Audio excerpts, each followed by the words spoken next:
down the fort! He was so enraged that he endeavored to tear his wig, but it was too strong for him, so he flung it to the ground and trampled it, crying out, "Burn down the fort!" He then set fire to the fort and returned to England. Another week, a new episode of Radio Free Innsmouth. This week, again, we're going to be starting out with my own personal spin on Diablos 88's Poser Watch.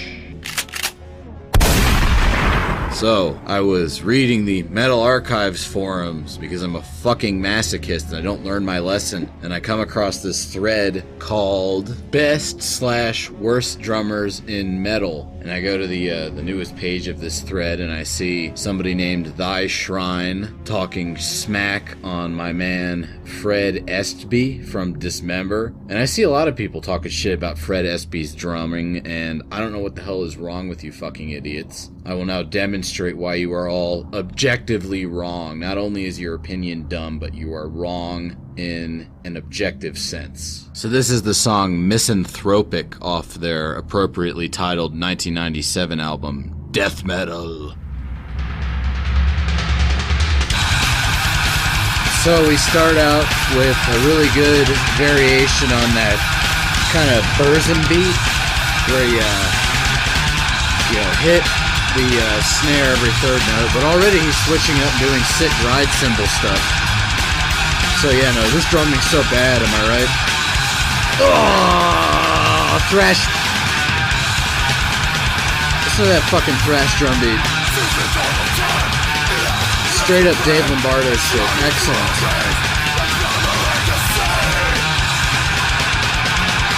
How could anybody hate this? It's perfect for the music. You're all stupid and I hate you. There's little cool fills in there and shit. So obviously, Mr. Thy Shrine has been blown the fuck out. So underneath Thy Shrine's post, we have somebody named At the Gates, but they took the Gates part of Gates and like made it into the word gay. So it's like At the Gates. So you already know this guy has shit fucking taste, talking smack on one of the greatest melodic death metal bands of all time. But anyways, this nigga, he says that Lars Ulrich from fucking Metallica had really inspired drumming, and quote, his performances on Master of Puppets and Injustice for All are my favorite performances ever. Meanwhile, he says that Nick Menza, the drummer from Megadeth, is shit. So he's saying Megadeth has worse drumming than Metallica. Like, you're so stupid. But also, he goes on to talk shit on Chris Reifert and Sean Reinert for being boring. So that's Chris Reifert of Autopsy and Sean Reinert that was on Death's album Human and later on formed Cynic. Or rather, I think he was recruited to join Cynic by Paul Masvidal. But anyways, Chris Reifert, amazing drummer, as you can hear in his work on Autopsy's classic 1991, 1992, I think, so somewhere in there. Classic track from that, Hole in the Head. So already you can hear him doing some really cool Dave Lombardo-esque ride cymbal work. Just really good drumming all around, kind of a Bill Ward feel to it too, almost a little bit jazzy, which works really well for this kind of weirdo death metal. Switching it up as the riff changes. Did you hear that fucking little bass tom roll he did there? Look at that, he did it again. Really good stuff. Oh my god, it's so boring. He's doing something different like every time there's a time change. I don't know. Just cool rolls and all kinds of stuff.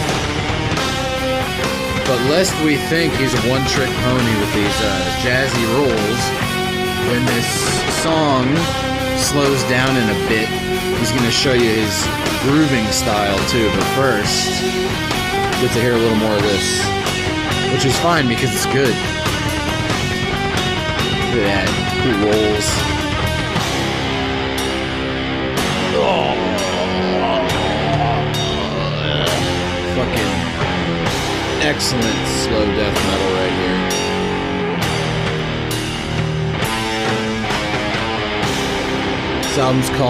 This song's called Hole in the Head. The album's called Mental Funeral. Go and get it. It's like top 5 death metal albums of all time. And then watch when the time changes up again.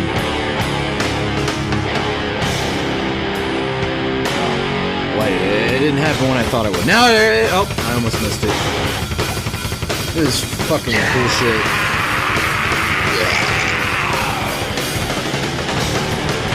gonna get a nice thrash drum beat as we get into the meat of that song. But yeah, obviously Chris Reifert is fucking amazing. And he does vocals for the band while he's doing all that cool shit. So yeah, no, you're dumb, Mr. At the Gates. You know, you're so fucking funny with your clever username. You think you can get away with saying that shit to me over the internet? Think again, fucker, as we speak.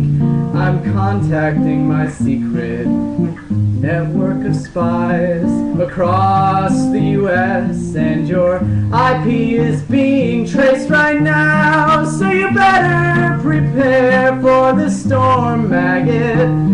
The storm that wipes out the pathetic little thing you call your life. You're fucking dead, kid. I can be anywhere, anytime, and kill you in over 700 ways. And that's just with my bare hands. Do I even need to explain why this guy is so wrong about Sean Reiner? That dude's a living legend. Cynic, and then Death with the Human album. So this is good even in the intro to the song. This is the first song on Human. Flattening of emotions. Check that shit. That's dank. Fucking dank, dude.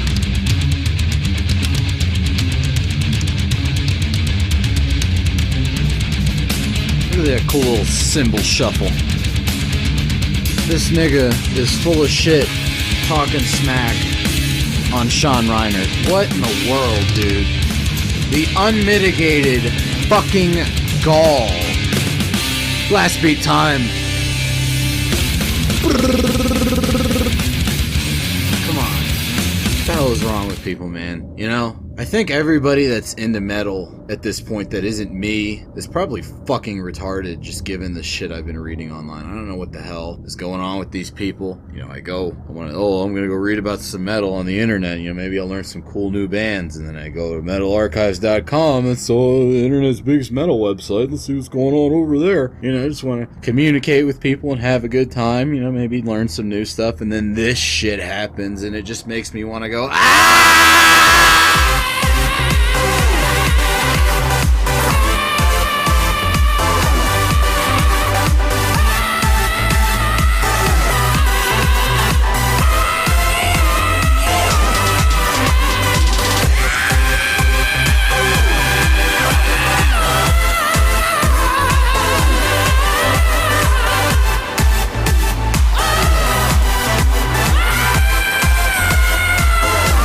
So as much shit as I give Brock Dorsey and deathmetal.org, I do think that they run a pretty good website. Recently, a newer writer over there did a very close examination of a song off a Demilich album, and that got me to thinking about an idea I've had for a while, where I can do a very close examination of a whole song and just play the whole fucking thing. Chip, no!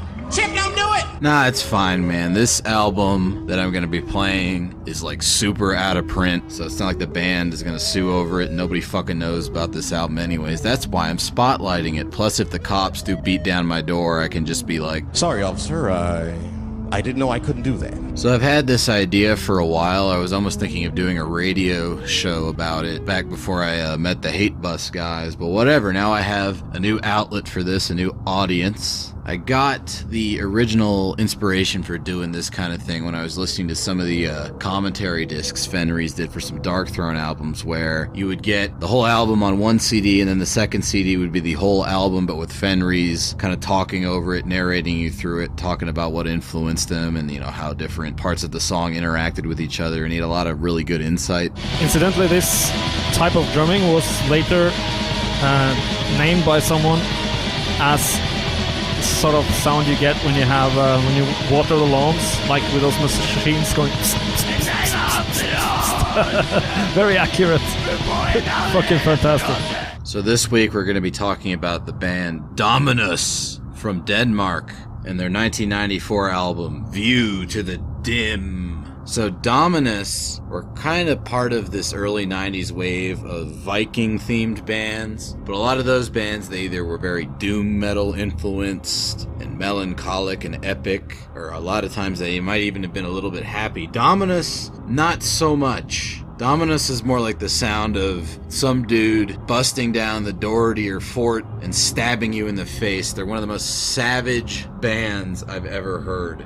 So, with that said, let's check out the first song on their first album, Tears in Black.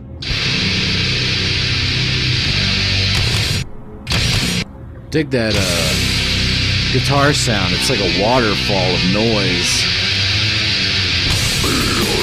Really brutal vocals. And check out those drums, how he really kicks it up with those double bass.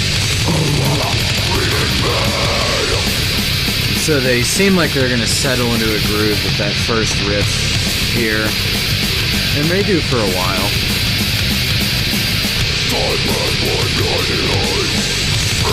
I like how the drums drop out and then they come back really hard with a very fast part. And then here's the change up. Total bolt thrower riff. But remember the melodic component of this riff as it will be rediscovered in a latter part of the song.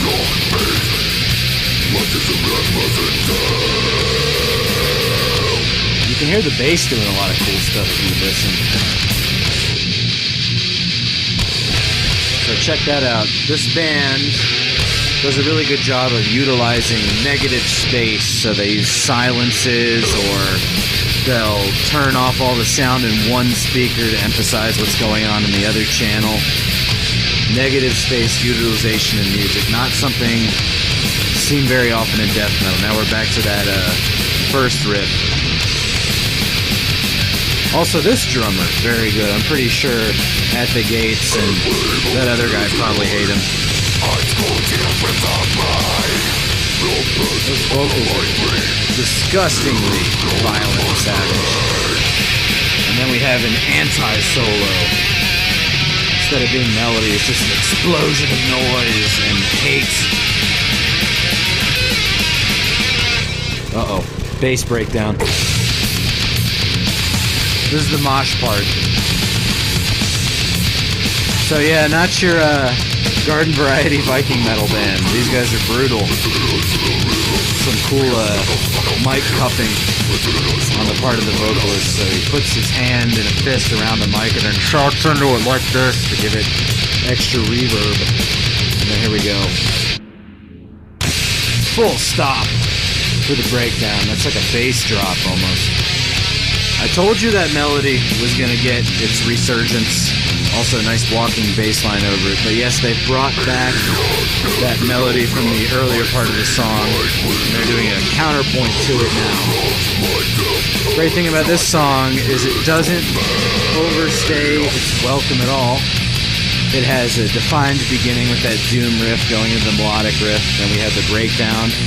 And then instead of just going back to a repetition of the earlier verse riff, we get a response to it. So, very erudite composition from these young lads. Good on you, gentlemen. They put out another album after this called The First Nine. That was more of a death and roll thing, so they brought in a little bit of blues and Black Sabbath influences. That one's really good too. They did 2 more albums after that. I wasn't too into them, but they weren't terrible. And then they split up in 2000, but they came back almost immediately after splitting up with a new band named after their third album. So that's got to be some good stuff, right? Oh no.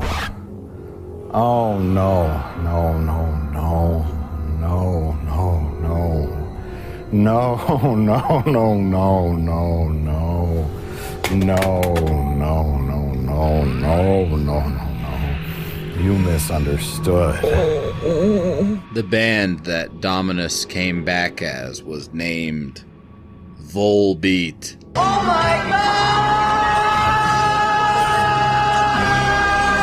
So yeah, sorry Tommy, I don't really like Volbeat that much, but you know, it made those guys a lot of money, and they were some cool dudes that put out one of my favorite death metal albums that for some reason doesn't get a lot of attention, but it's very good. Check out Dominus's A View to the Dim, highly recommended. See you next week. You're wasting your time. No, that's where you're wrong.